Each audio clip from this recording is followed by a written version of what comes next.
Dear colleagues, welcome to our last pre-Christmas webinar. My name is Katarina Boyko and I'm a PhD student here at IRES, and today I'm going to host this seminar. Today we're going to speak about various aspects of hybrid information warfare in the Ukrainian context. And I'm really delighted to welcome our colleagues from Södertörn University, Göran, Bolin, and Roman Horbyk. Göran is professor in media and communication studies, and among his vast research interests, there is a place for Eastern Europe and in particular for Ukraine. He will present his current book project that he is working on with Per Ståhlberg, who unfortunately cannot attend today. And the preliminary title for the book is The Management of Meaning in Turbulent Times, Information Policy, Agency and Media in Ukraine. So today we're going to talk not so much about Russian propaganda, but more about Ukrainian response to it. Roman Horbyk is Baltic Sea Foundation postdoctoral fellow, and he has just finished his previous postdoc at University, where he studied narrative structures of the fake news. And today he will tell us how Ukrainian soldiers use mobile and communication technologies on the front line. So the format of the webinar is standard. Our guests have 15-20 minutes for their presentations. In the meantime, I will collect all questions and comments in the chat, and then we have big Q&A session till 5 o'clock. And today we have really a lot of people coming. So I think that we have more than 160 participants. So I suggest that you write your questions in the chat and then I will deal with them. I hope that we'll have an opportunity to answer all of them. So now I stop talking and I'm giving floor to you, Göran. You're welcome. Thank you, Katarina, and thanks everybody for listening in or joining in this webinar. I'm very flattered, but I think it's Roman you really want to come for. Anyway, thanks also for the presentation, Katarina. It was very kind. I'm going to share my screen now so that you can see my slides. I hope they are visible to you. When we tested it, it was a bit blurry, but I can assure you that I won't have much text on them. I will mainly use images and the short text snippets I have, I will read out loud. Also, I'm presenting this book project that is the result of several years of research that Per and I have made in Ukraine. The field work has mostly been in Kiev, so we have the preliminary title, as you see, is The Management of Meaning in Turbulent Times, Information Policy, Agency and Media in Ukraine. I should say something about Per and me, since that can explain some of our approaches. Per and I are primarily media studies scholars and our interest was in communication processes. I want to start this paper by telling you a bit about the background for this research, our initial interests, and how these interests shifted due to the Euromaidan events in 2013. We actually started already before that. So I will give you some sort of background to our way into the field. And then I will give you some overviews over our theoretical approach in the book, and I will illustrate this with images that we have collected over the years. So we are media and communication studies people. Our initial interest in Ukraine was from a nation branding project.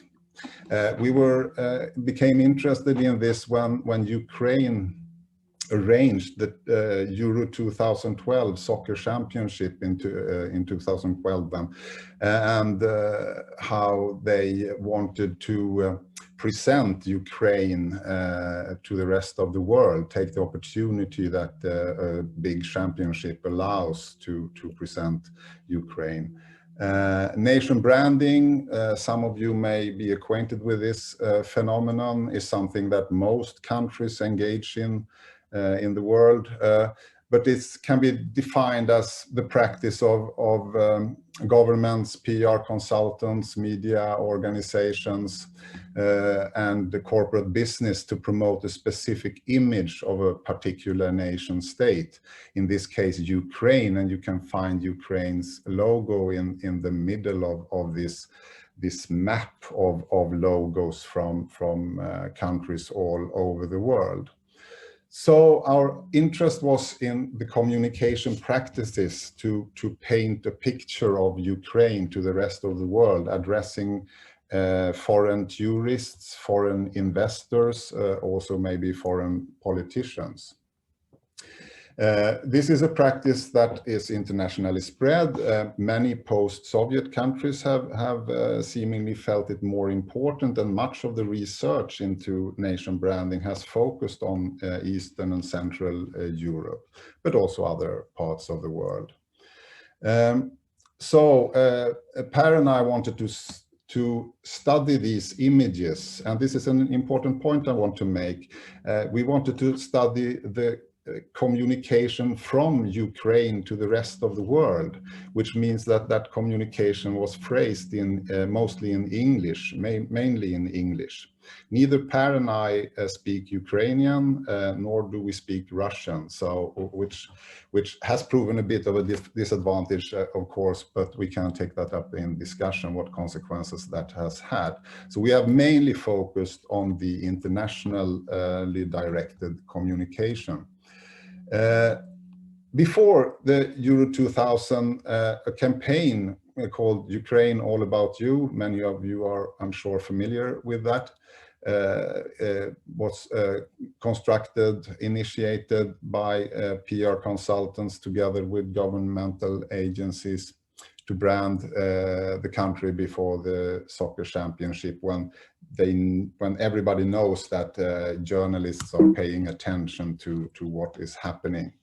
One of the things that was produced was videos that were produced together with CNN and BBC World. So they were broadcast on CNN and BBC World for international audiences, painting pictures of Ukraine in a favorable light, of course, as this is the business of PR, to the outside world to ride on the attention that came with the soccer championship. When we started to do field work in Ukraine, in Kyiv, one of the first things that we encountered was when the launch of a new campaign in 2013. Ukraine produced a new tourism brand directed to tourists in order to increase the inflow of tourists. This was presented at a conference by the Ministry of Tourism in October 2013. This was an international conference with in the presence of representatives from UNESCO and from other countries, putting a lot of emphasis on the rich cultural heritage that Ukraine has to offer.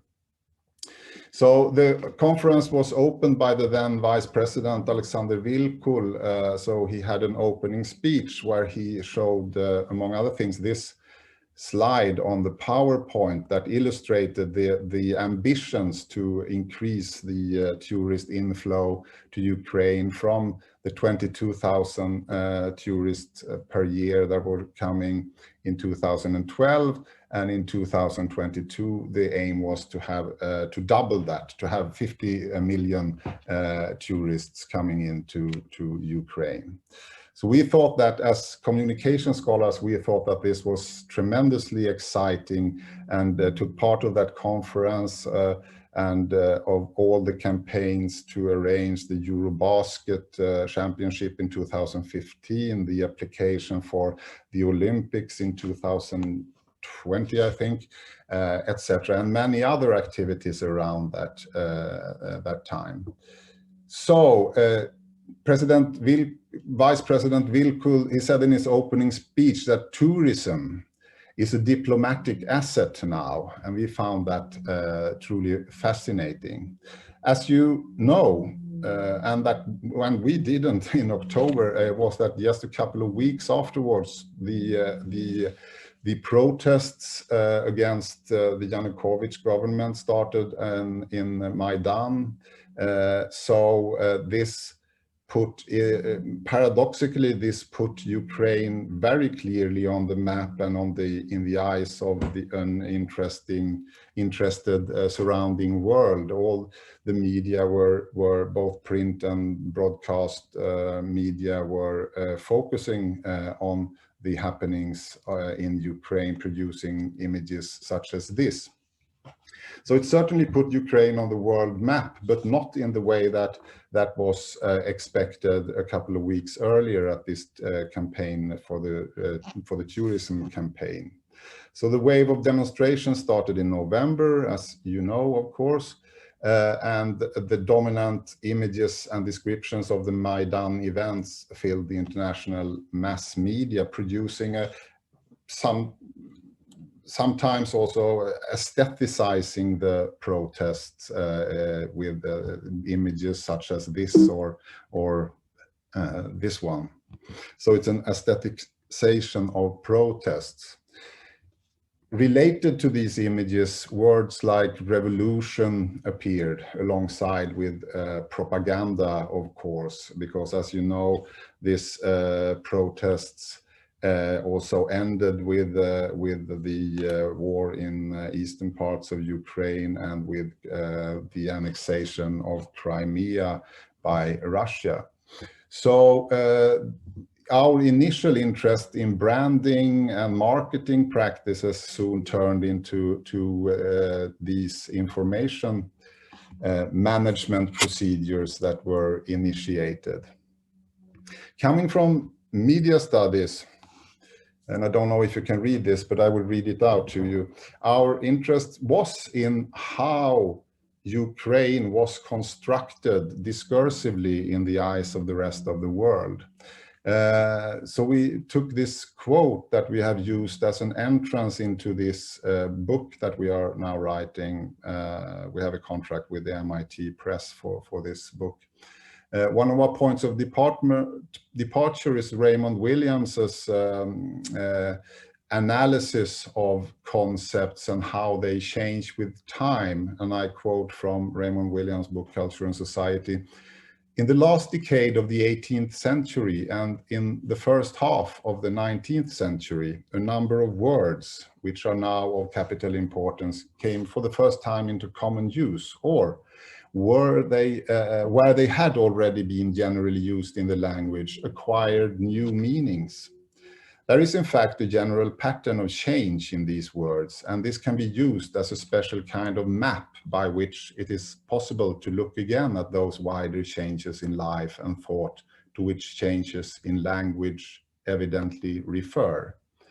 So our point of departure is that the way in which things are described will also produces meaning to those who take part of these descriptions and don't have first-hand knowledge of, for example, the Euromaidan protests. So initially, our interest was in words such as nation, branding, and soft power, but increasingly in words like revolution and propaganda. Many words are indeed battlegrounds for semiotics guerrilla warfare, as Umberto Eco has said. If we take the word revolution, for example, we start our book by introducing Ukraine's three revolutions: the revolution on granite at the turn of independence, the Orange Revolution, and the Revolution of Dignity around from 2013-14 and onwards. So revolution is, of course, a word that is loaded with meanings and it connotes a number of things. It also refers to other events such as the Velvet Revolution, the Carnation Revolution, the French Revolution, etc. So it evokes a sort of a whole range of other concepts. And the same can be said of the word propaganda. Propaganda has, of course, been a central concept in these discursive battles, you could call it, between Russia and Ukraine, but also between other parties. So it's a contested word. It's negotiated over, of course. Historically, propaganda hasn't always been a negative word. Today, we generally think of this as a negative word. No one says that, well, I do propaganda. Propaganda is always something that someone else is engaged in, and what you might be engaged in is counter propaganda. The origin of the word propaganda, for example, comes from religion from the 1600s. It was referred to as the Congregatio de Propaganda Fide, which was a committee of cardinals responsible for foreign missions, founded in 1622 by Pope Gregory XV. So it comes from the Catholic Church. So that is from a committee for the missioning, the propagation of the true faith, if you follow Oxford English Dictionary.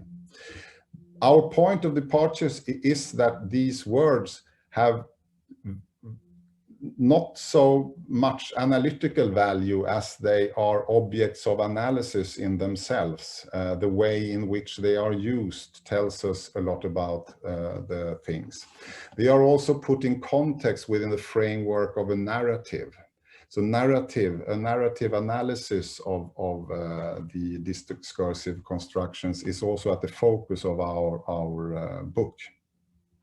The construction of meaning by linking various events to one another and putting things into context in a way that makes them meaningful for us. We tend to try to find meaning in stories we are told. And paraphrasing George Gerbner, the US mass communication scholars, who was asking the question, who is telling all the stories? If we have narrations, if we have stories that guides us through society, who is the agent here? Who is the storyteller? So one of our focuses in our analysis is on the agents of communication. We have three analytical focuses. So the first of which is the agents of communication. What you see on the picture is from the Maidan Square. It's the House of Unions is draped in this banner, freedom is our religion. So if we ask who is the sender of this message, this was actually those who produced this was some of our informants from the nation branding, our initial nation branding interviews with PR people and consultants were involved in this. And one of the points that we are making is that new agents of communications might not be the traditional agents of communication, and that this fact matters because PR people tend to formulate messages in another way than might public agencies or governmental agencies, such as the Ministry of Information Policy that was initiated by the Ukrainian government in early 2014. So we have looked at various agents in the communication processes around Euromaidan, and as you know, a lot of new actors entered into the stage. You have Hromadske TV, for example, but also as a broadcaster or streaming caster or whatever you would like to call it. You have NGOs such as Stop Fake, initiated by students and faculty from the Mohyla School of Journalism. And you have phenomena like the UT, Ukraine Today, that was formed early on in this communication, which is now disorganized, but was active for a while. And you have phenomena such as the Ukraine Crisis Media Center, also actually partly co-organized by some of our informants from the PR industry in early. And Ukraine Crisis Media Center as a platform for press briefings and daily communiques from the military is a typical way of governmental communications that you used to think were produced by governmental agencies, but in this case this is also mixed up with people from PR and from business. So that's one of our projects, and one of the things that we find truly fascinating around the communication practices around Euromaidan and after, that new actors are entering the stage. Our second perspective is to look beyond the mass media. I already mentioned Hromadske TV, but there were also a lot of other streaming services that were active around the events of Euromaidan, and from which then was relayed images to the larger broadcasting networks, international broadcasting networks, and also national, of course. I mean, we could look at Swedish television took pictures from smaller streaming services, live streaming services around the Maidan Square that were live broadcasting images. So our interest as communication scholars is also to look at the circulation of stories from niche media to larger or broader broadcasting media, and how they first become formulated in niche media before they get picked up by the mass media. And one of our points is that this also matters in several ways. We can discuss this perhaps afterwards. I think my time is running up soon. Our third empirical focus is what we call high events of meaning management, where we want to look at the actual stories, the meanings that are distributed via the niche and mass media. This image is taken, some of you might remember that when Ukraine arranged the Eurovision Song Contest in 2017. There were a lot of communication activities, of course, around that. Also nation branding campaigns that wanted to take advantage of this opportunity to relay pictures of Ukraine to the rest of the world. As you remember, the Friendship Arc in Kyiv, the Friendship of Nations Arc, which is a Soviet monument constructed in 1982 to celebrate the friendship between peoples of Russia and Ukraine, was renamed the Arc of Diversity before the Eurovision Song Contest, and of course can be interpreted as a comment to the anti-gay legislations in Russia, etc. So you can see the discursive battle played out on these public monuments. And there was also a PR agency involved in arranging this. If you remember, this was never completed. The painting was never completed because there was a controversy, of course. And when we talked to our informants, they said, one of them said, well, it doesn't really matter that it wasn't really finished. We got the attention. So this is also playing along with the economy of attention that is driving much of commercial media today, and which is picked from the which is a strategy picked from the PR business, of course.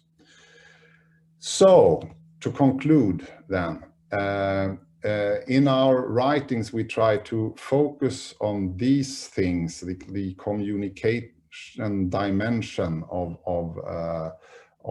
Ukraine in the post-Maidan world, and by doing interviews and analyzing the actual expressions and the ways in which they are distributed, we want to sort of understand from a media and communications perspective the ways in which why certain images gets produced and circulated in the international mass media, and based in which channels, in which agents, and with what sort of consequences for the imagery. So PR and strategic communication agents take on roles that traditionally have been handled by state administrations. And when they do that, they bring with them tools and technologies and mindsets from their origins in PR. And this has consequences.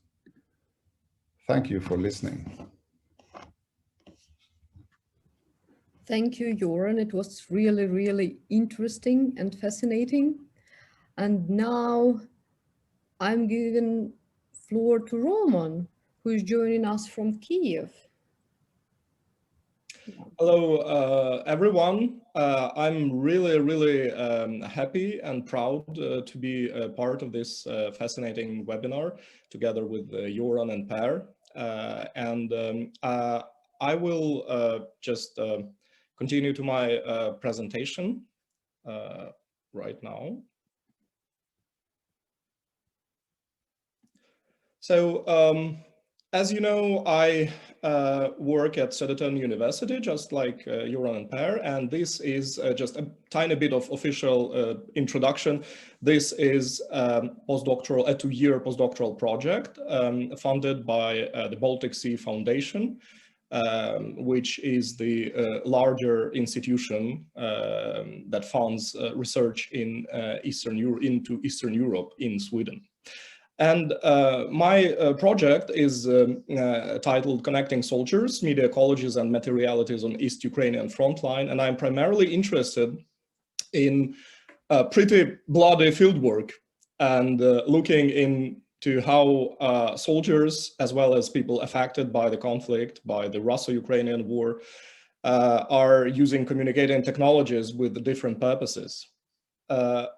So to begin with, I am primarily focusing on the conflict, the war in Eastern Ukraine as part of a longer line of modern wars that we have witnessed since war in the Persian Gulf, war in Iraq, in Afghanistan, in Libya, in Syria, the civil war in Syria, and perhaps most recently also the war in Upper Karabakh. And as Sarah Maltby quite famously talked about, mediatisation of the military, by which she understands the increasing adoption of media logic by the military in not only in their communication with the broader public, but also with the political governors of the media, with the government, and within themselves, among themselves. I would argue that we are also witnessing a mediatization of warfare, evident in how communication technologies blend into actual combat. And this picture from Syria, showing a Syrian rebel using his iPad and probably his level measuring tool in his iPad to correct the fire of his mortar, which is pretty old and decrepit, probably Soviet-made, so in a very stark contrast with this shiny new piece of technology. I think this picture encapsulates pretty much the idea behind mediatisation of warfare and the idea behind my project. So the war in Ukraine is also something that has revealed a lot of examples of how communication technologies intervene in the situation on the ground. And this picture is another really interesting and intriguing and revealing image of what is happening on the ground. It was posted to one of the military communities, Facebook communities, and purports to show basically an improvised charging point or charging station in the vicinity of the front line. So apparently these days such improvised charging points are among the first things soldiers actually arrange for themselves when they arrive and on their station or base.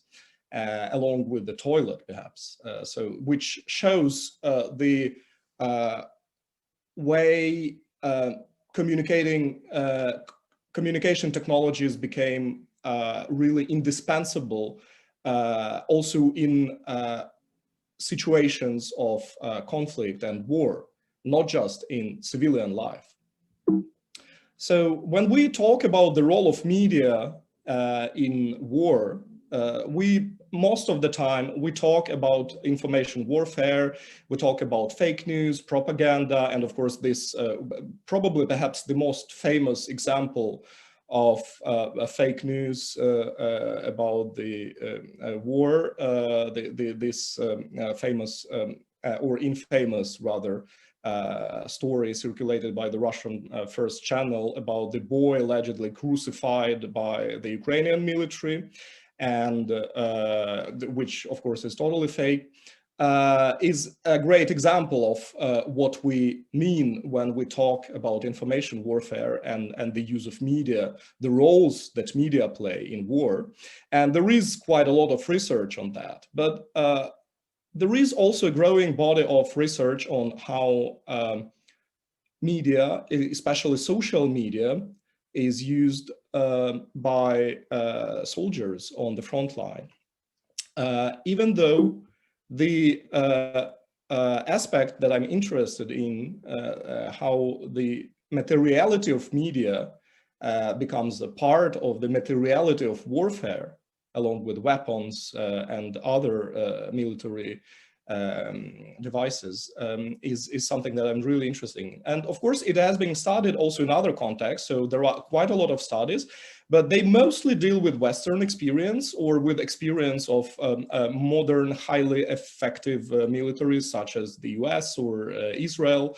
And very often they focus on how soldiers use mobiles in peaceful times or when they are really far away from home over fighting an overseas operation, which is probably short and very different in character from the de facto positional warfare we're witnessing in Eastern Ukraine right now. So I would argue that what is not studied and what is missing from research is exactly the aspects of materiality of media and how media infrastructures become factors in warfare, and also what affordances are created by the omnipresence of mobile communication technology on the front line, when pretty much everyone in the trenches has the phone.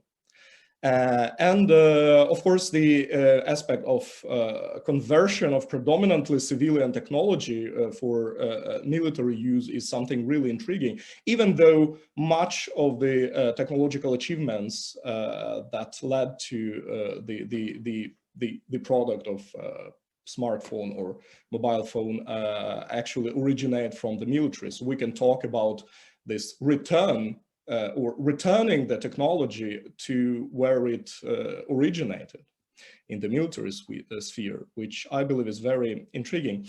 And all this sets my research, sets up my research questions and aims, and which is pretty much to investigate the patterns of communication technology use on the front line in Eastern Ukraine since 2014. And I am interested in the changes in hardware infrastructure, how it has been affected by war, and but also had a part in war, and patterns of media use, personal media use among soldiers and affected civilians, and also how the power relations on the front line are negotiated by a complex of prohibitions and restrictions and violations thereof. So some preliminary results that I managed to arrive at thanks to several interviews I have already carried out with former Ukrainian military that were deployed on the front line in Eastern Ukraine at various times between 2014 and 2018. And also journalists who covered the conflict quite extensively and were present at the front line for long periods of time. So first of all, the changes to material infrastructure are really, really significant. I must say that the so-called Donetsk People's Republic and Luhansk People's Republic very early on strived for their technological and communication independence from Ukraine and dependence on Russia. So in the very beginning of the conflict, they created their own GSM operators called Phoenix and Lugacom, respectively. And they actually used looted Swedish equipment, Ericsson made, which you can see on the picture on the right. And they looted it pretty much from Kyivstar, which is one of the leading Ukrainian mobile communication companies, providers. So they practically came and said, well, we are confiscating your equipment, but of course they kind of deleted all the data and all the basically just left the blank hardware to them. So they had to hack into the codes and also install pirated operation systems on these mobile base stations and internet traffic points. So it's interesting that they actually downloaded them from torrents.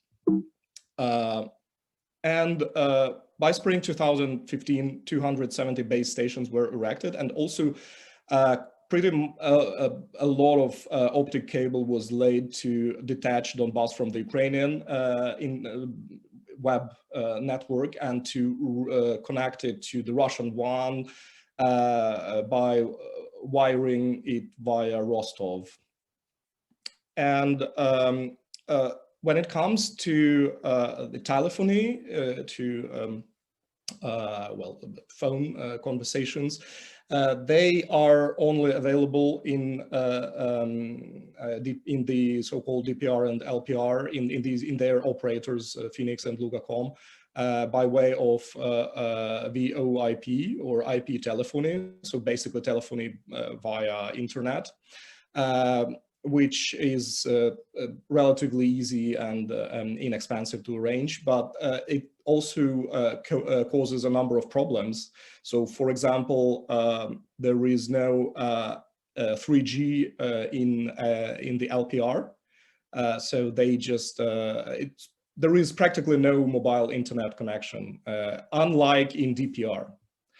And in general, the situation is very chaotic. So, for example, some Ukrainian providers are still active there. So those owned by the oligarch Rinat Akhmetov, for example, and those also the Russian affiliated ones. So but you cannot call from one provider to the other. So it's very, very messy and very difficult actually to even navigate this system. You also cannot have roaming in there. So all this chaos stimulates the use of messengers. So civilians who live there, they increasingly use just messengers such as Viber or WhatsApp or even Facebook Messenger instead of phones. Well, when it comes to the front line, of course, the things that have the most impact are the prosumption environment on the front line. So soldiers are consuming media content and creating media content all the time. So they are the producers and the consumers of media content all the time with their phones. They are connected 24/7. Pretty much the way it is in civilian life, and the front line is digitally porous. So mobiles can catch signals, for example, on the Ukrainian positions from the rebel-held territory, from the rebel mobile providers, or from the Russian ones. So there is no clear digital border or digital front line. It is really, really fuzzy. And the line between home, family, and combat is also very much blurred. So especially in the early phase of conflict, stories were pretty common when soldiers were getting calls under barrage during some skirmishes, hostilities, actual combat situations. So this definitely brings war into the homes of soldiers, but also brings homes of soldiers to the war, to the front line. And some of the early insights from the interviews concern, first of all, the low media and cyber literacy of the military at the very first stage of war. So, for example, one of my interviews told me how he was asked by a senior officer to perform some tasks and then report by sending pictures of the installed equipment to his email, which was hosted by the mail.ru mail service. So it was, which is a Russian service, and it is, the servers are located in Russia. So it was as good as sending it to the FSB or the Russian military. Now the situation has changed, of course, after some mistakes and some hard lessons were learned.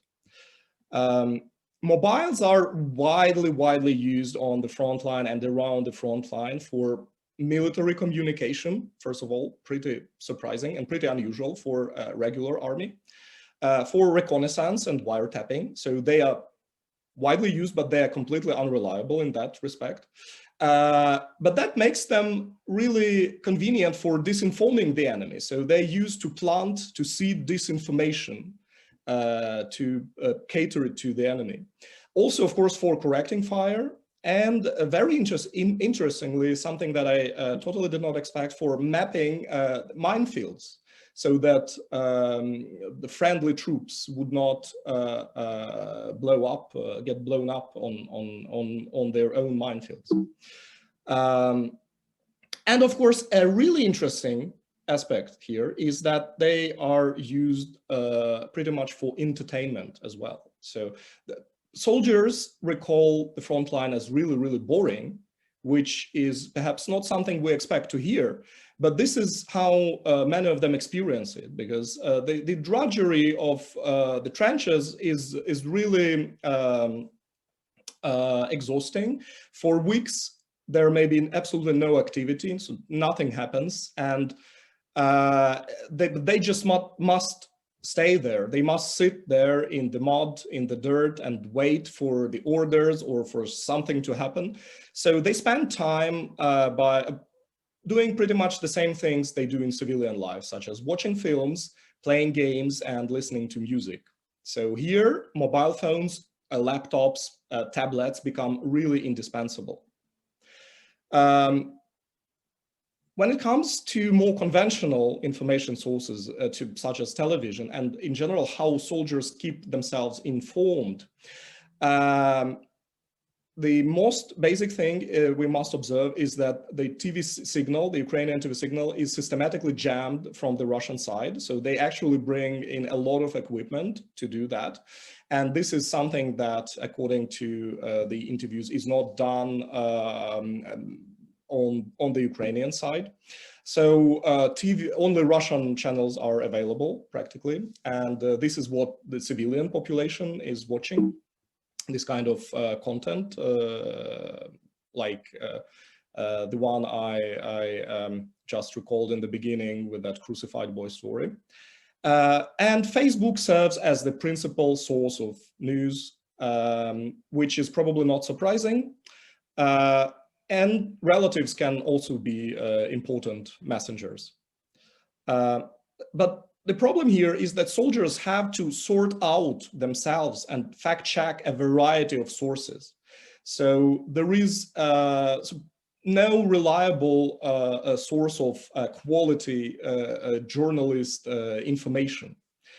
And they have an official military TV channel, but it is extremely unpopular and dismissed as brainwashing. So this traditional propaganda is totally ineffective if one is to judge by what my informants are saying. And in the words of one of my informants, to get the news we called each other. Is it true you have 8 dead? Nay, 1 killed in action, 1 wounded. Once in 2014 they broadcast there were 12 dead, while in reality 300 were killed in 2 hours, and I with my own eyes saw 3 trucks filled with bodies, so that blood flowed from the truck side. So this of course testifies to the more or less significant mistrust in conventional or mainstream media among the soldiers, and actually their willingness to try and sort it out for themselves and to find out how it really is. Of course, soldiers communicate with home all the time, like I said before.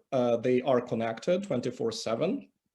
And this is gradually moving from what I would call this is my code for this, call mama mentality. One soldier, for example, recalled how he saw another soldier being lightly wounded and basically calling his mom and just showing, look, mama, I'm wounded. You know, that happened in 2014 when people had really low cyber literacy, let's say, and communication literacy. And also all of it was new and perhaps exciting to some. Now it has shifted to communicating with families, primarily from bases behind the front line. So soldiers typically keep 2 phones. A very cheap, inexpensive phone, something like this, you know, like an old Nokia with buttons, or a cheap contemporary model, to use it in combat, to communicate with each other. And they are, of course, disposable. They are cheap, so they can be thrown in the nearest river or under the truck. And they keep a more expensive smartphone at the base to talk with their relatives and you know, see their children, Skype with their families, and so on. An interesting tendency here is the priority for voice calls over texting or messaging. Yeah. So, and in words of one soldier, when you get a text, God knows who is texting.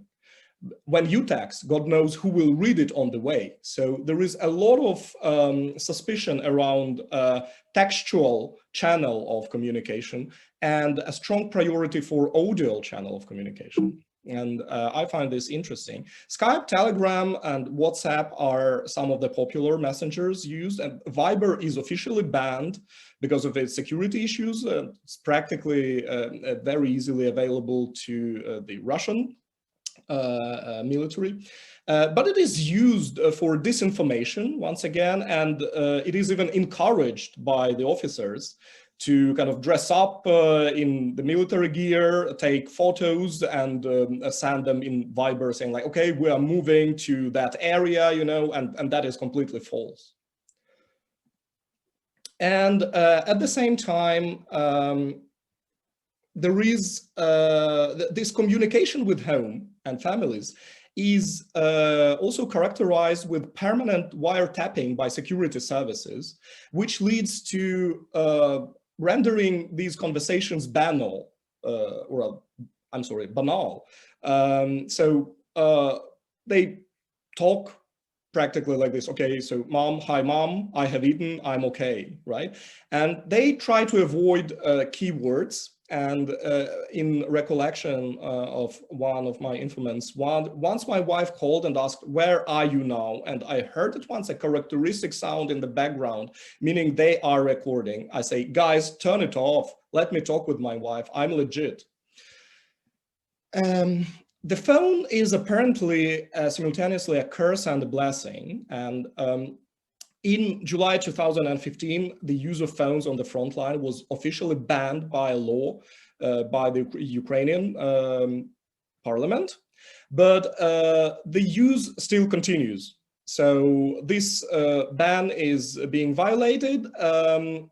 They are trying not to take these phones to the actual combat, but it is still the only efficient communication tool between soldiers, between commanders.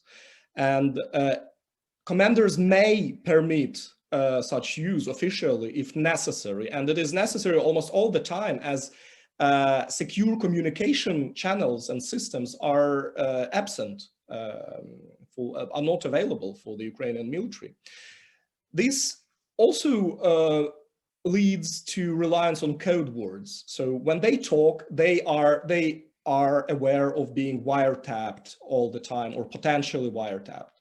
So they use code words. And for example, one soldier told me, I can call and say, the table is served, waiting for the guests. And then guests on the way, serve hot meal. And there goes the artillery. So very simple improvised codes, which are probably very easy to guess, but it takes maybe a little time and those seconds or minutes, you know, when they figure where exactly they're waiting for the guests, you know, but they give them some advantage. Basic units, it means also that basic units are disconnected in combat because they try not to take it, because otherwise they will be hit by artillery, very likely, with high likelihood. So they must communicate a little bit in advance, and that makes the communication very inefficient. And there are some efforts to help soldiers navigate this difficult terrain. So, for example, an interesting initiative from 2015 from a Ukrainian website, Texty, that provided advice to the soldiers on the front line that ranged from having no earplugs, using no earplugs or headphones in the trenches, to how to protect a smartphone from mice, which is apparently very relevant in field conditions. And an interesting story I recorded goes like this from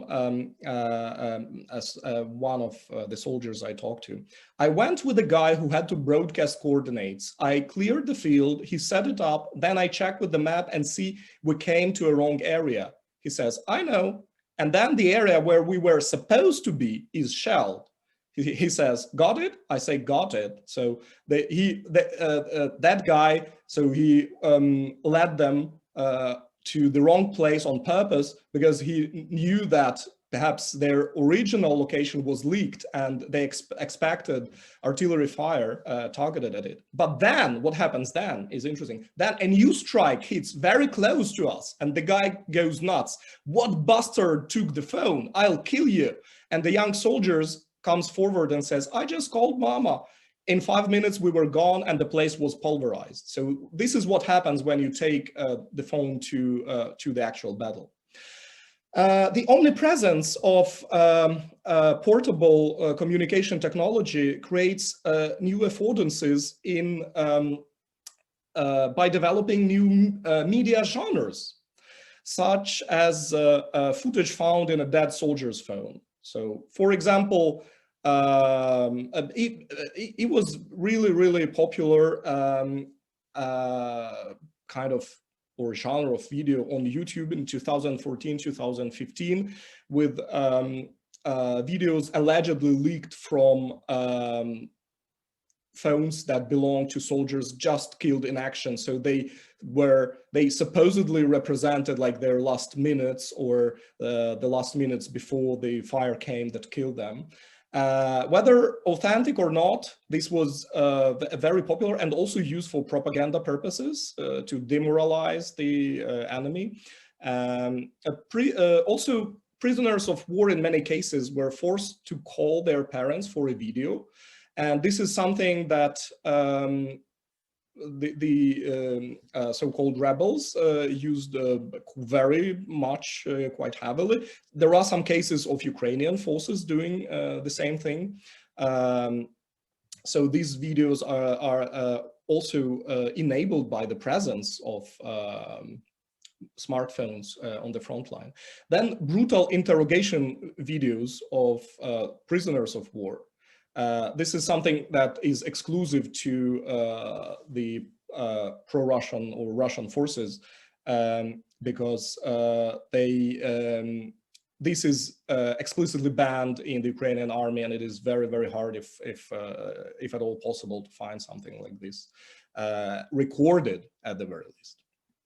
And then dead soldier calls, in which separatist fighters either call the parents of the soldier they just killed and say, hey, we just killed your son, you know, and it's like there is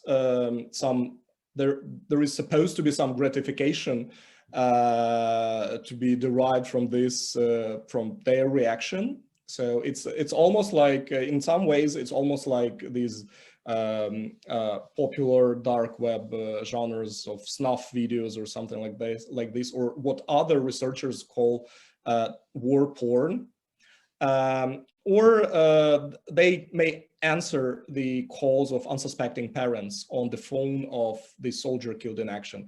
But it is unclear to what extent these genres were authentic and to which extent they were almost immediately after they appeared taken over by the organized communication teams within the military units fighting there. So some of the examples, I'm not gonna spend a lot of time on this, and I'll just show you some examples. This was a video of a dying Ukrainian soldier shot by the rebels who refused him water and basically continued to interrogate him in a brutal way. Then a video in which the rebel commander allegedly answers the phone of a dead Ukrainian soldier. So he answers a call from his parents. So, and you can see it is heavily edited, so it has an overimposed music, and it has some special effects.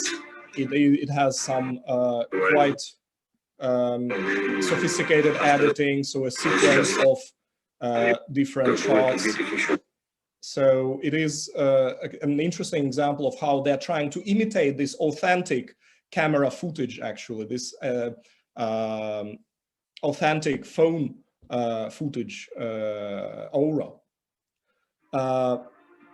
Then there is also this video of the rebel commander Givi brutally interrogating Ukrainian soldiers and forcing them to eat their insignia,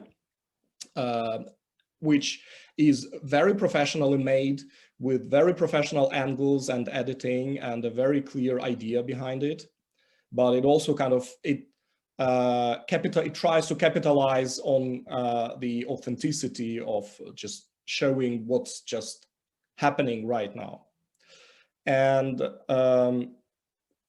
an interesting case here is also the rise of Motorola, which is connected to him using a GoPro camera and filming actual skirmishes for Russian tabloid TV live news. So this is also an interesting case.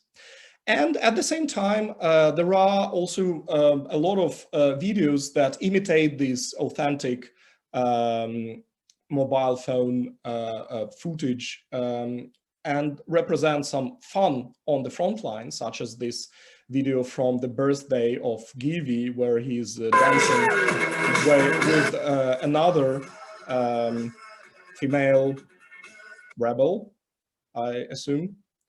And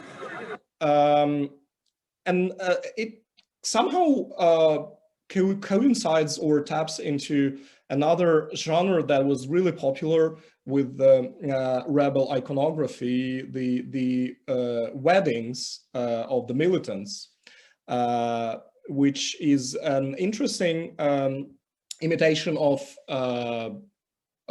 Western pop culture in many ways. So there is very clearly Bonnie and Clyde feel to these pictures, but also how they use weapons, how they use these overemphasized gender attributes and aspects to create a certain image of, or even a message that says practically war is fun and come join us and you'll have a lot of fun, something like this. So it's interesting how this also becomes propaganda. And an interesting case here is how an actual footage of a marriage of a wedding of two rebel figures in the Donetsk People's Republic was dramatized in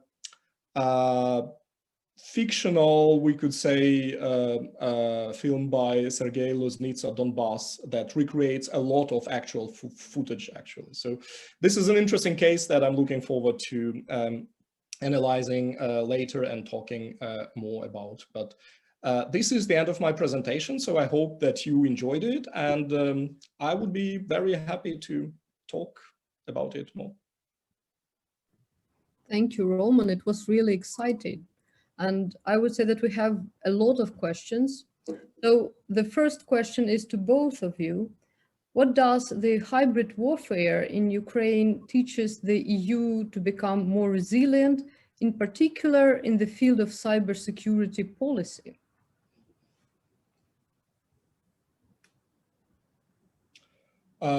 Maybe I can take it first. Well, I think the lessons, it may be a bit early for me to talk about some lessons or draw some, stone hard conclusions, but I guess that it is very, very important to ensure security of military communication, so that the military don't have to rely on mobile phones, perhaps. And there must be a very, very intricate policy of the use of portable communication technology on the front line. But this is very, very difficult to devise and let alone enforce, since it is the technology is omnipresent and it is impossible to avoid it. So it is a great challenge, definitely. And for countries that are not in a situation of war, as in the European Union, we can say that basically the we should question the security, the safety of using messengers and of using mobile phones to communicate sensitive information. That is very clear, and we should be aware that this infrastructure can be in an exceptional situation. It can be taken over, and it can be pretty much used as a tool of warfare, because it is hybrid warfare. It uses everything, right? This is the definition of hybrid warfare. I think the Roman, your project is more close to actual combat, of course, than mine. I think my research is more an example of a broader trend where I mean, we know this from journalism, for example, with embedded advertising and all these PR technologies that blurs the lines between editorial content and PR and advertising. I think we can see this mix is now entering into traditional foreign policy and policy making. I mean, the intermingling of state interest with corporate or PR technologies, which I think is more perhaps less obvious in actual combat, close to combat, because governments want to keep some sort of control over communication there, but is more in the area of international relations, soft power initiatives, etc., trying to build images around certain things, and these sort of tensions between imagery that gets increasingly complex to orient in as a media user, because there are so many actors involved. It's so very difficult to see who is telling all the stories because it doesn't boil down to one person. This is communication efforts that combines a lot of various interests, and sometimes these interests align into a coherent pictures, and sometimes they are conflictual. So I think what we see here is an increasingly complex communications landscape that concerns that Ukraine as a case is interesting because it is drawn to its extreme there, but I think it's an example of what we are seeing also elsewhere in less conflict-ridden, openly conflict-ridden zones. So the next question is to Göran, and our guest Yevhe 453 asks, who were your informants and how many were there, and what is the difference between how state administration communicates and PR agencies communicate? Well, yes, to continue what I just said, it's not always a clear distinction there, because as people move between different sectors, so sometimes you find people in hired as state secretaries or in state administration that comes from PR, that previously 5 years ago worked in PR. So the line isn't really a clear cut there.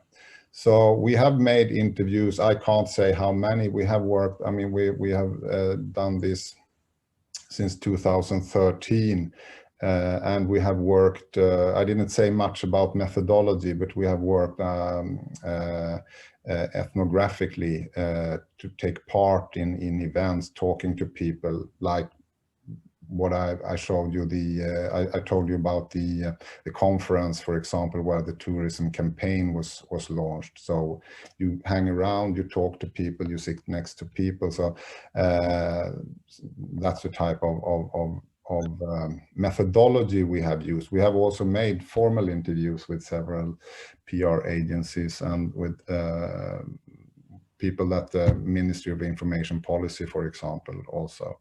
Also talking to journalists who have been involved in covering these events, etc. The next question is also to Göran, and it is from my colleague at IRES, Alexandra. So she writes, you mentioned that you carried out a narrative analysis when it comes to particular meaning-making actors. At the same time, you also referred to larger discourse battles. Do these narratives feed into larger discourses or power structures? How do you see the dynamics between discourse and narratives, or do you view them as synonyms? Could you please clarify? So it's kind of a theoretical question. Yes, I see. Well, discourse, if you think discourse as the totality of utterance in a society, or the totality of signs circulating in society, not all of these signs are narrativized. But for example, when things are, I mean, many of the things that were relayed from the streaming services during the Euromaidan, the actual, in the late 2013, that was live streaming 24/7. It's really no narrative there. But when these things are picked up by international news agencies, they are put in context and they are edited into a narrative. So, and of course, the former, the sort of 24/7 streaming of a fixed camera at a high position, filming the Euromaidan, that's part of the discourse, but it's not really a narrative in any sort of sense, or it's not a constructed narrative. Of course, things happen, but they are not narrativized, if you understand my meaning. So this is how I would like to see the relations between narrative and discourse. Hope that's an answer, part of an answer at least. Yeah, and Evgenia also has a methodological question to Roman. How many interviews have you conducted, and how did you find your informants? And from myself, I would ask, what challenges have you experienced while recruiting your informants? Thank you so much. Well, I must say that this is a project that is in a very early stage. So I have just started. So these results are preliminary, right? And I expect to arrive at more sophisticated and more solid findings by the end of the project. It has been quite challenging because of the current global situation with the pandemic and lockdowns and all these things happening around. So it has certainly made traveling and observing things and also meeting people more difficult. But I was quite lucky to start early, and I'm familiar with a few people that have been involved in this situation. So right now I have 5 interviews with military and with in total, and one of them is with journalists and 4 are with the military. So I'm looking forward to much more. Some of them were in person and 2 were done in Zoom, but I hope to get, of course, more interviews and more sophisticated, also more nuanced results as I get more informants and recruit more informants. I mostly use snowball sampling, so I have 2 different leads. The journalist person is familiar with a lot of figures in the military, in the volunteer battalions, and among the volunteers. And then there is also another person who is a soldier and an officer. Pretty well, not super high standing, but like middle range, I would say. And via him, I can access, I can roll this snowball a little bit in a different direction, but I'm also looking for more entry points. So this is very much work in progress, of course. Can I add to the question by Jev453? I mean, because I think it's, I don't think I answered that question properly. I should also mention that we have worked with, Per and me have been directing these projects, but we have also worked together with other researchers and colleagues, and have, of course, have close contact with Roman, who has helped us a lot. But we have also, I should acknowledge that for the first 3 years, we worked with a British political historian called Paul Göran, and for the last 3 years, we worked with Ludmila Boronova at Södertörn University and Julia Jurchuk. And in addition to that, we have also done fieldwork trip together with master students. So we have a huge material. These have been very broad material collections, but that this is also why I sound like it's a bit sort of floating, because it is. I mean, we had one master student who was interested when we did field work around the Eurovision Song Contest. She was interested in the volunteers that worked around. So she did some 20-25 interviews with volunteers around that. That was also, they were also part of some sort of wider eventization of the Eurovision Song Contest, of course. But as you see, you have a sort of a central material, and that then floats out to well, forever, basically. So this is to explain a bit more about our working procedures. So let's continue. Another question to Roman, and I will unite several questions. So why soldiers don't use walkie-talkies, as they could be probably tracked when they are using mobile phones? And another question is, mobile technologies, they bring home to the front line, but how this change the reality of the families of the soldiers, the fact that the war is much closer and real to you, if probably something popped up in the interviews.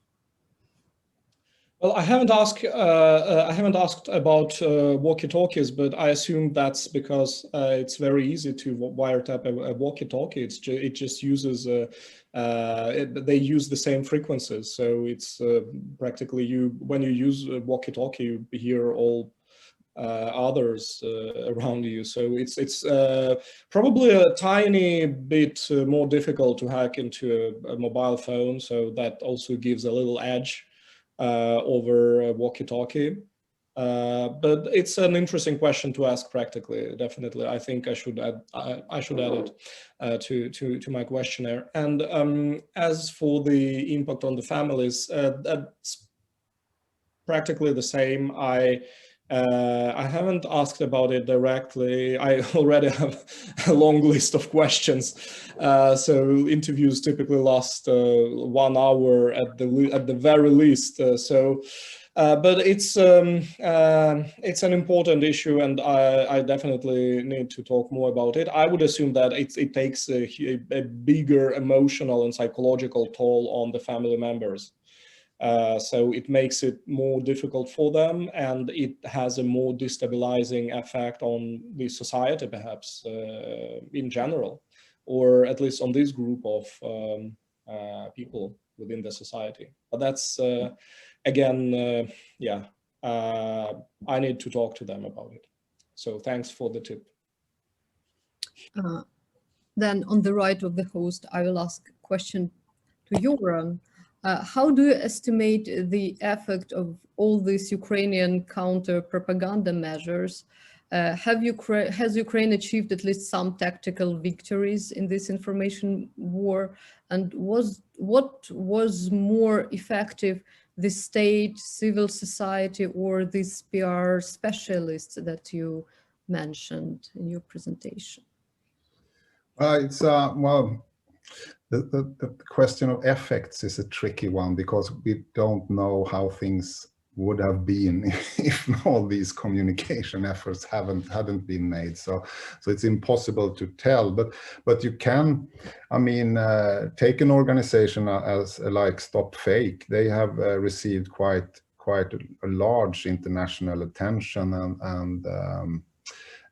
and people from Stop Fake, including Yevhen Fedchenko, is sort of touring around the world and talking about this. So in a way, when we started our research, I mean, Ukraine wasn't really on top of the agenda of world news. So people might have heard about Chernobyl, but probably most people wouldn't have placed Chernobyl in Ukraine. So I would say that in one sense, the attention has increased tremendously for questions concerning Ukraine. But that's of course double, because not all of this attention is positive. You have also these types of discourses that Stop Fake, for example, tries to debunk, and they are very aware of the difficulties in debunking news, because news are not, I mean, propaganda or soft power or whatever communication efforts or attempts to manage meaning on part of Russia is perhaps not always false. It's just twisted in a way that in favor of the Russian narrative, just as journalism always has an angle to a news story. So in that sense, propaganda can be seen as the extreme pole of a further spectrum of how to narrativize an event. So there's not propaganda and facts. It is a continuum, so to speak. And discussing with people from Stop Fake is particularly interesting because they are aware of these difficulties, but they still continue, which is really interesting for a communication scholar to follow. But I would say that also the initial interests of the people we started to interview within the branding business, they wanted to put Ukraine on the map. One of the things that they succeeded in doing, this was before the Maidan, was getting CNN to show the weather in Kiev, because in Ukraine there was no weather. When they showed the map of Europe, Ukraine was weatherless.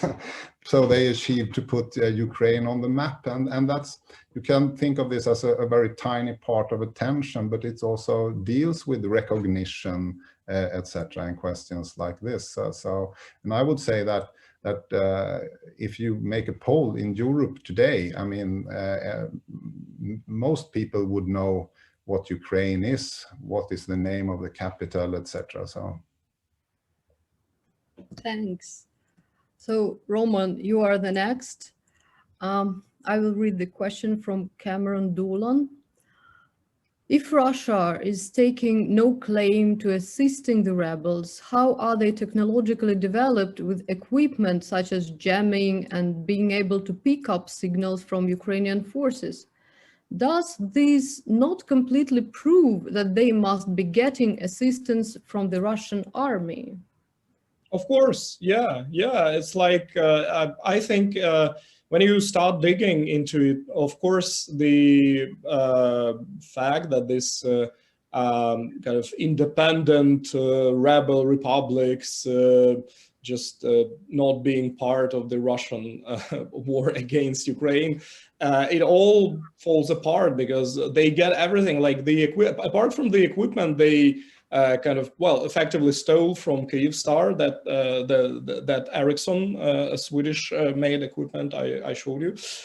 They use Russian made technology. So they use so for these mobile base stations they are installing, in my presentation I had number of 270, I think, by 2015 or 16. Right now, there are over 400 mobile base stations. So in the DPR alone, if I'm not mistaken, I think it's just in the DPR, it is also much better infrastructurally developed in that sense.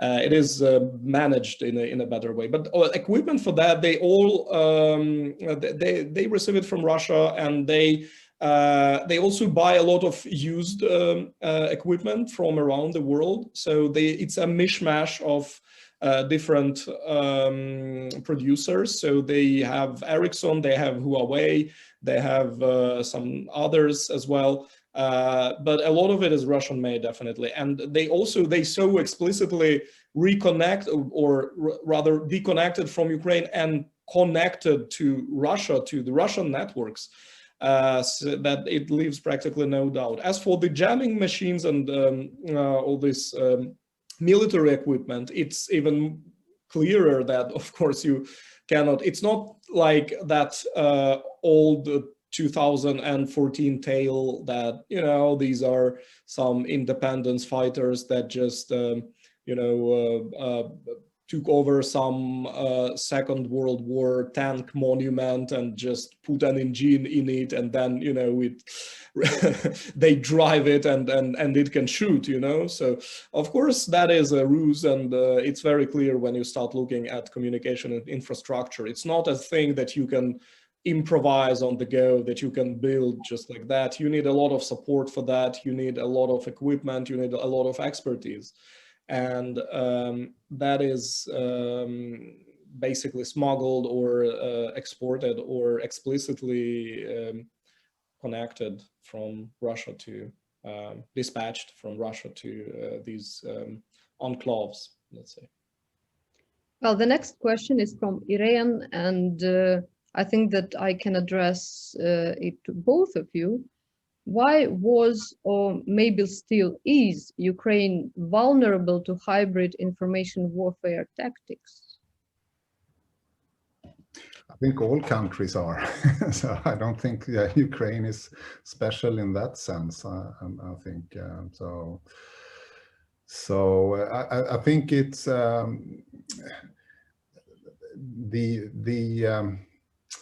I mean, if you had asked me when I was at that tourist conference, do you know that there will be riots, or there will be protests on Maidan in 5-6 weeks, and people will be shot eventually? So I wouldn't have believed that.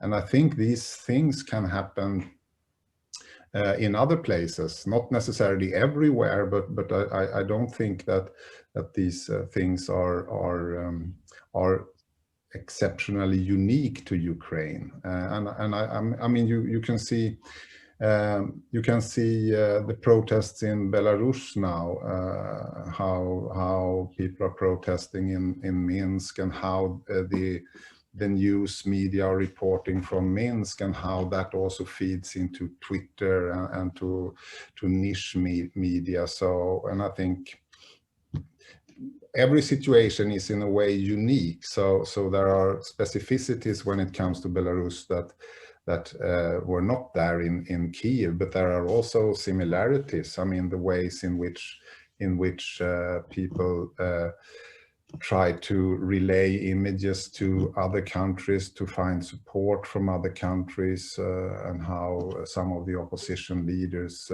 give interviews to international media, etc. So. Yeah, I would highlight one specific issue, the fact that there is no reliable, trustworthy source of information for the soldiers on the front line.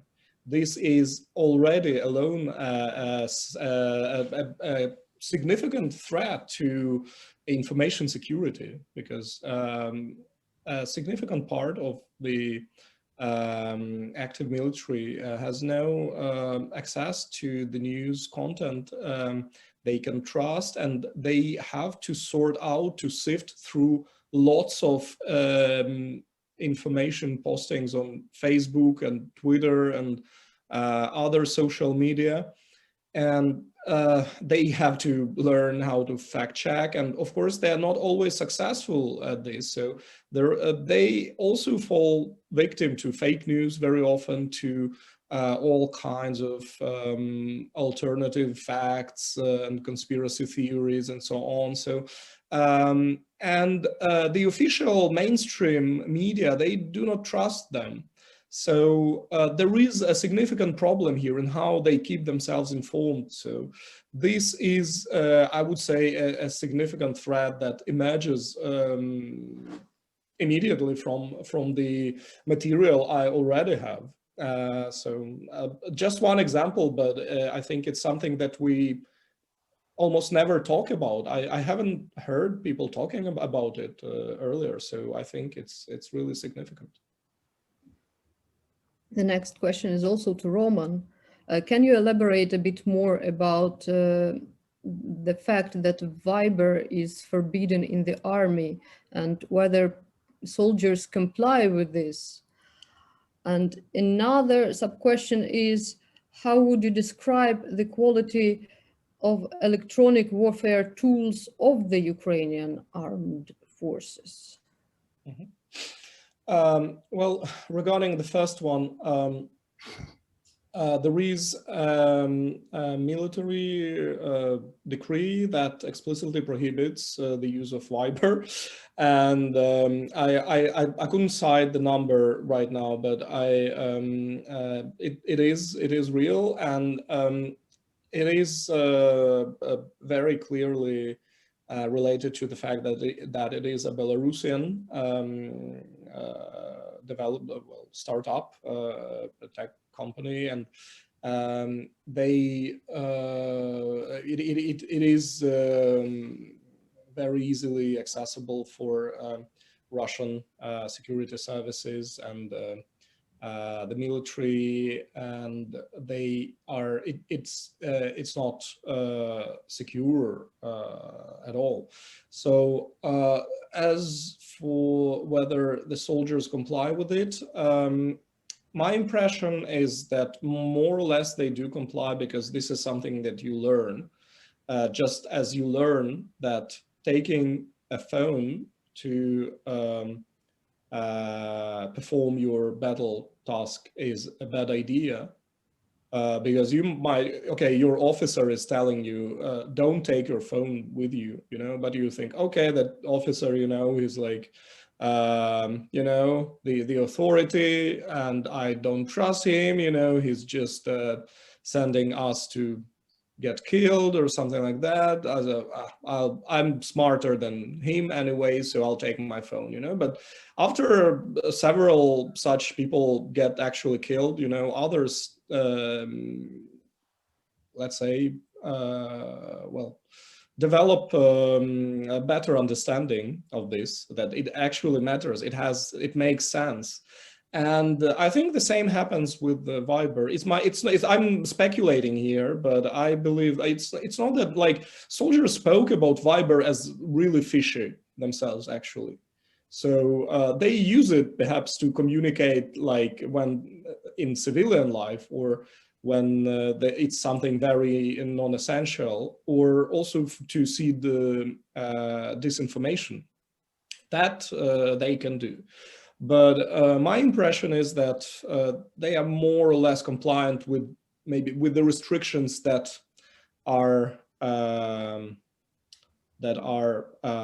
show that they are rational and well-founded. Thanks. Göran, I think that the next question is to you. Have you monitored so-called TV experts that allegedly are paid to sound on the air certain comments and statements in favor or against of favor of Ukraine? No, I don't recognize. That commentators that are. It is from you, Liush, 4:37 p.m. Probably it was sent only for me. So yeah, probably there are some experts that are paid to promote certain messages for against Ukraine.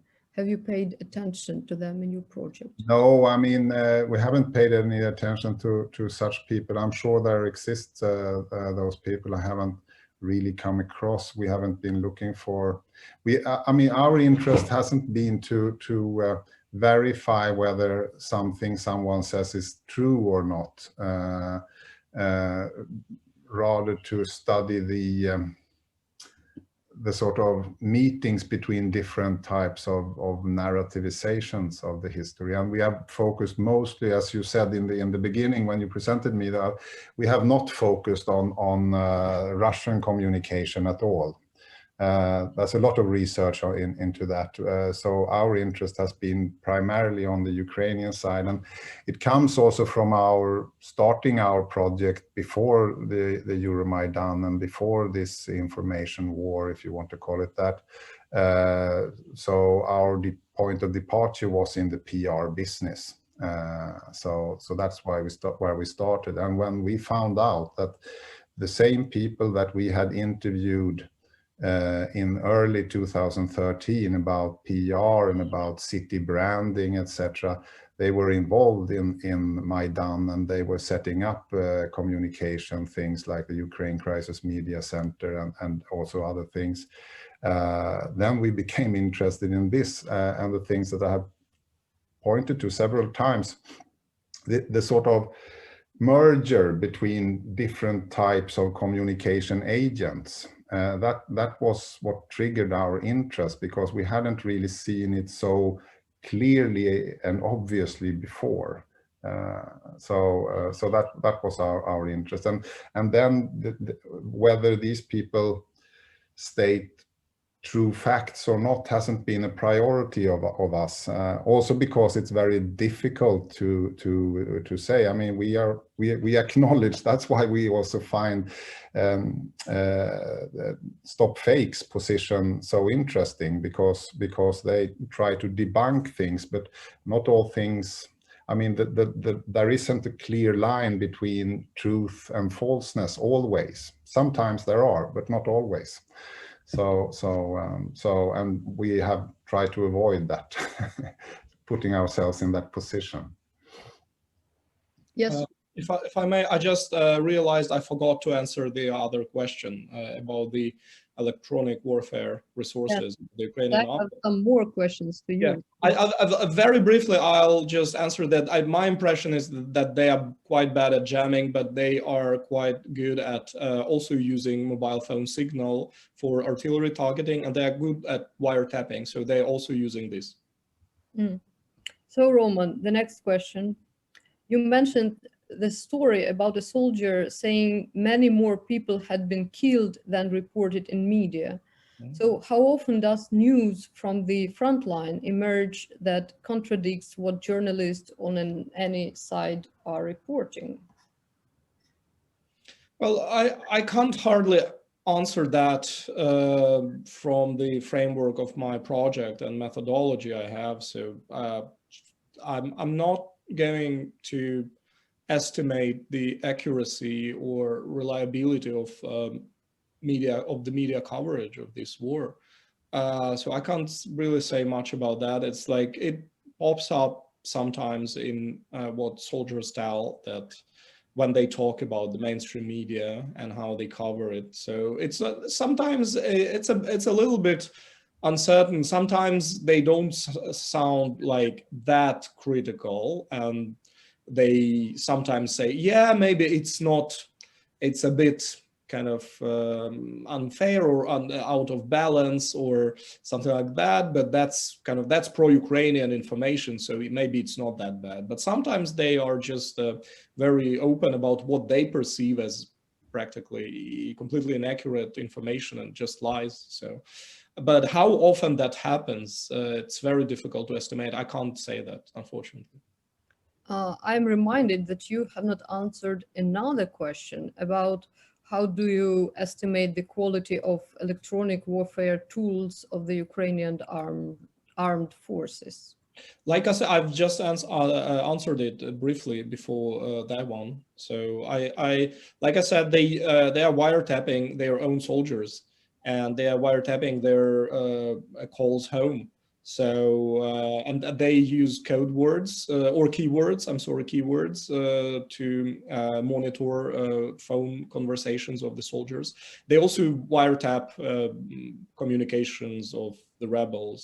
So they're quite good at it, but I haven't come across evidence that they are efficient at jamming the signal. For example, they don't even try to jam the signal of the Russian TV stations.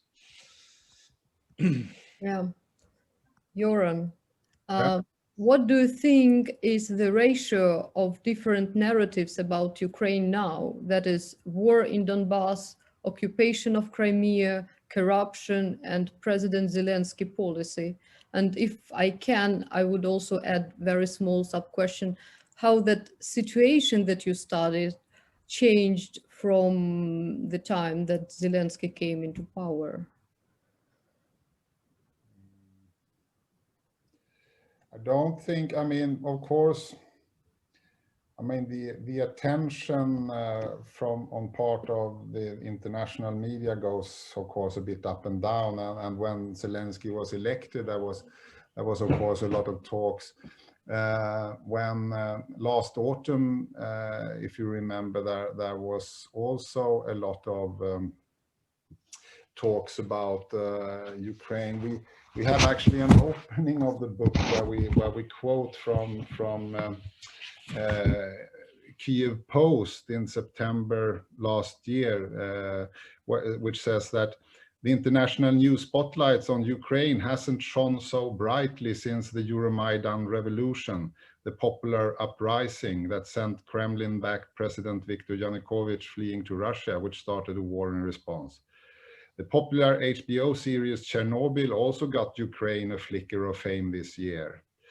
But Ukraine is most definitely in the headlines again, and we hope it stays that way. Unfortunately, the reason is one of the usual C's: Chernobyl, corruption, and chaos. But fortunately, this time it is American, not Ukrainian corruption that may be undoing of a president. So if you remember the things about Biden's son and things. So the attention pops up now and then. And I think that, but this is also again speculation, because we cannot know what things would have been if not all of these things had happened, that international press is more sensitive to things happening in Ukraine. So a scandal, an American businessman who had been involved in some fishy business in Ukraine 10 years ago wouldn't have made the news, but it does now. And of course, if it's related to a presidential candidate, it's even more interesting, of course. But I think there's a sensitivity also among journalists that for events that happen in Ukraine, including what Zelensky does and does not do at times. So yeah, so in that sense, it's an increased focus on Ukraine in the world media, probably at the cost of less attention on other parts of the world, but this is the way in which the media works. So. Thanks. I see that it's 1 minute to 5. So should we finish, or I can ask one more question? How do you think? I think one more question is fine. Okay, one more question to you, Roman, then. I have a couple of questions about Telegram. Is it allowed on the front line? And well, it is associated with Russian security services. And what about WhatsApp? So just shortly about all this messaging. Yeah, they are allowed and they are considered safe, and particularly Telegram is considered safe. So I know that it's quite murky, and the way it is used, like the story of its development, we don't know that much, but it's it sounds very suspicious to me. Even though I'm not an expert on this, so I can't talk about this in depth, but.